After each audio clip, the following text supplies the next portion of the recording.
দেখ এবছর বাজেট কম, তাই বাইরে পিকনিক করবো না, বাড়া আমাদের নদীর ধারে করা হবে। তা পিকনিকে কি কি মেনু থাকছে? বাজেট কম ভাই, তাই এবছর পিকনিকে বেগুন ভাজা, পটল ভাজা আর ওই খিচুড়ি হবে। তোর দাদুর পটল ভেজে পিকনিক করবো না, আমি ওইসব বালের পিকনিক করবো না লাউড়া।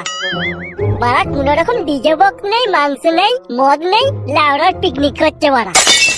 ডিজে বক্স মাংস? তাহলে বাড়া বেশি করে চাঁদা দিলে ওরা। আমি তো বাড়া বলিনি যে ওইসব কিছু হবে না। তোমরা যেমন গুড় ঢালবে ঠিক তেমনই মিষ্টি হবে লাউড়া। ঠিক আছে, কত চাঁদা দিতে হবে বল? বেশি নয়, সবাই 1000 টাকা করে দিলেই হবে। আর তার সাথে 750 থাকবে তো? ওই বড় 750 কিনে লাউড়া, বাংলার ছেলে বাংলা খাবো লাউড়া। ঠিক আছে বাড়া, বাংলাও নেওয়া হবে আর 750 নেওয়া হবে। তোরা শুধু 1000 টাকা করে